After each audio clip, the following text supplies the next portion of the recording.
Rezeki itu memang sifatnya mengalir, belajar dari dampak pandemik virus corona.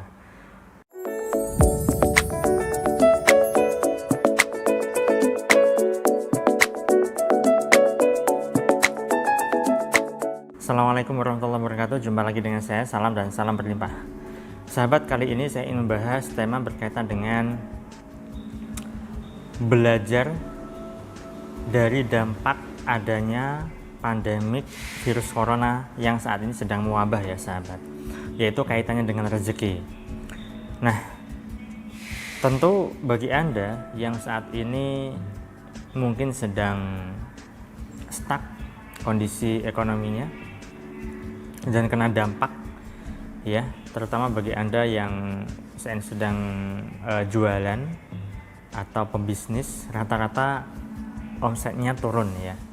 Dan tentunya karena adanya dampak ini, adanya wabah ini, pemerintah melakukan yang namanya beberapa kebijakan. Salah satunya adalah bekerja di rumah, sekolah diliburkan, tidak ada aktivitas di luar, keluar rumah kecuali yang sangat-sangat penting dan seterusnya. Nah, mengacu pada hal itu, tentu itu berdampak pada yang namanya perekonomian negara kita kan. Jujur saat ini ekonomi Indonesia sedang terpuruk-terpuruknya. Alhasil kondisi keuangan, kondisi finansial setiap orang pun juga sedang sebagian besar sedang mengalami suatu kemacetan atau kemandekan ya kan. Nah, kenapa bisa seperti itu? Ya jelas saja. Bayangkan, banyak orang yang ada di rumah tidak bisa melakukan aktivitas, hanya bekerja di rumah saja.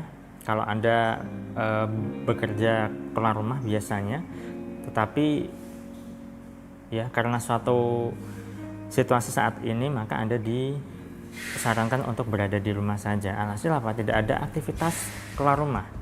Kota menjadi sangat sepi, kegiatan di luar rumah menjadi sangat jarang dan seterusnya.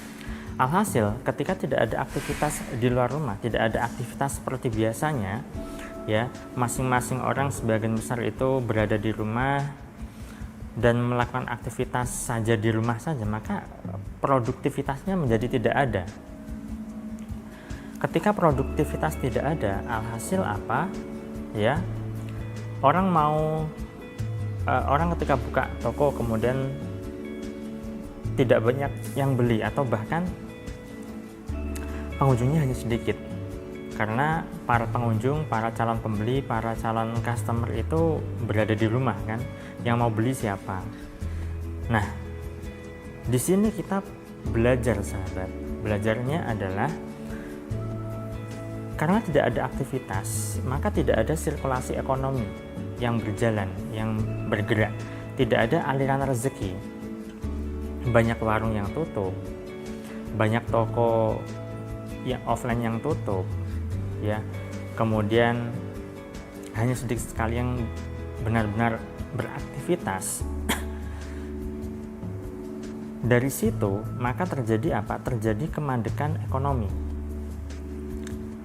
Ketika banyak orang yang ada di rumah, maka mereka jarang sekali mengeluarkan uang untuk memenuhi kebutuhannya, atau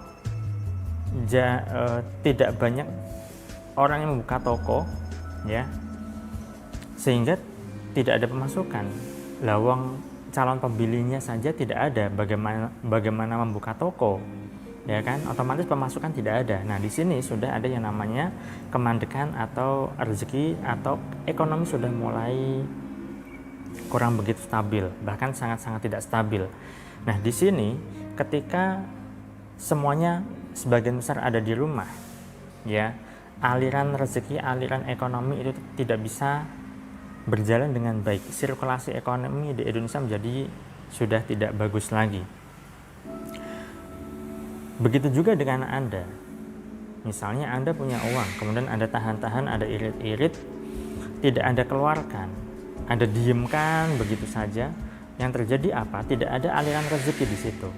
Padahal syarat dari keberlimpahan rezeki adalah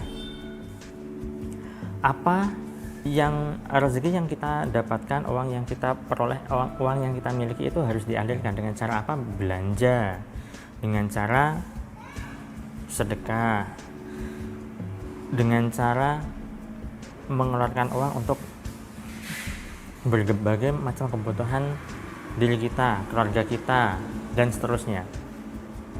Ketika tidak dialirkan itu rezeki, sama halnya kondisi ekonomi di Indonesia saat ini ya, semuanya orang banyak yang diam di rumah sehingga tidak ada akses keluar masuknya uang, mengeluarkan uang dan mendapatkan uang itu tidak ada atau jarang sekali. Ya sudah, yang terjadi adalah kemandekan ya. Itulah kenapa ketika Anda punya uang, ketika Anda punya rezeki, maka Anda perlu yang namanya mengalirkan rezeki, sahabat. Jangan Anda tahan-tahan, jangan Anda irit-irit. Kalau irit dengan perhitungan tujuan tertentu, misalnya untuk tabungan di masa depan, oke, silakan. Tetapi dalam hal ini yang saya ingin sampaikan adalah jangan Anda irit-irit yang cenderung pelit. Anda mau beli sesuatu saja eman-eman atau sayang banget kalau nanti saya keluarkan uang ini nanti uang saya berkurang dan seterusnya. Nah, jadi kita perlu yang namanya belajar dari kita bisa mengambil hikmah dari kondisi Indonesia saat ini ya kan. Nah, rezeki atau perekonomian di Indonesia mandek gara-gara apa? Tidak ada aliran, tidak ada uang yang diputar. Sebagian besar masyarakat diam di rumah, tidak ada aktivitas, tidak melakukan aktivitas yang produktif. Alhasil ya sudah, perekonomian di Indonesia ini memang saat ini sedang tidak stabil sekali ya. Jadi kita perlu yang namanya mengambil hikmah, kita belajar dari dampak adanya virus corona ini ya, kita belajar filosofi dari akibat persoalan yang melanda di negara kita ini. Baik, itu saja sahabat yang ingin saya sampaikan. Semoga Anda memahami apa yang saya share ini. Jika Anda rasa video ini bermanfaat, silakan Anda bisa share ke teman-teman Anda, ke sosial media yang Anda punya, dan kemanapun lah ya. Saya selalu doakan agar hidup Anda berlimpah, agar Anda dimudahkan rezeki, agar Anda digampangkan segala hajat serta urusan Anda. Sekian dari saya salam terima kasih dan salam berlimpah. Assalamualaikum warahmatullahi wabarakatuh.